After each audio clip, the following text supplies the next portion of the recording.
Notice పంపించింది. మరి notice పంపించిన వాళ్ళు మరి నోటీసు పంపించారు, నోటీసు ఇంటి మీద అతికిచ్చింది.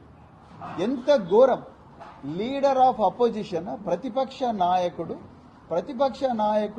ఇంటి ముగ్గట, ప్రతిపక్ష నాయుడు ఎక్కడుంటాడో తెలుసు. ఆ క్యాబినెట్లో ఉండే మంత్రులందరూ కూడా ప్రతిపక్ష నాయకుడి ఇంటికి పోయి రకరకాల పండగలకు కార్యక్రమాలకు ఇన్వైట్ చేయడం వచ్చు, ఫోటోలు దిగడం వచ్చు, సోషల్ మీడియాలో పెట్టడం వచ్చు, అధికారికంగా ఇవ్వడం వచ్చు. కానీ రేవంత్ రెడ్డి గారి కింద పనిచేస్తున్న పోలీసులకు మాత్రం కేసీఆర్ గారు నివాసం ఉంటున్న బంజారా హిల్సే కనిపిస్తా ఉన్నది, నందినగరే కనిపిస్తా ఉన్నది. అక్కడ గోడకు అంటించి వచ్చింది. ఇంతకన్నా దుర్మార్గమైన కక్షపూరిత రాజకీయం ఏమన్నా ఉంటుందా? ఒకసారి తెలంగాణ ప్రజలు ఆలోచించాలి. నేను దాంట్లో లీగల్ పాయింట్స్ కూడా చెప్తాను, ఎందుకు నోటీస్ అంచడం తప్పని.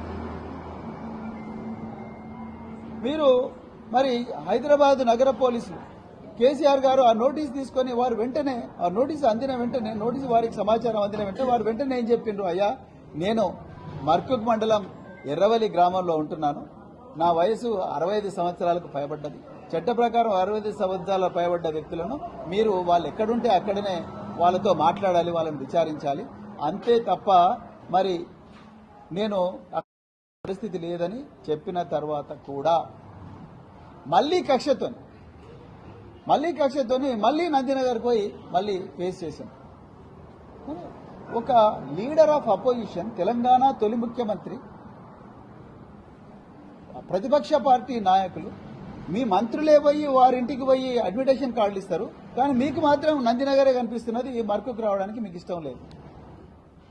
అంటే ఎంత కక్ష రేవంత్ రెడ్డి మనసులో ఉన్నదో, ఎంత కక్ష, ఎంత వివక్ష మీరు చూడండి.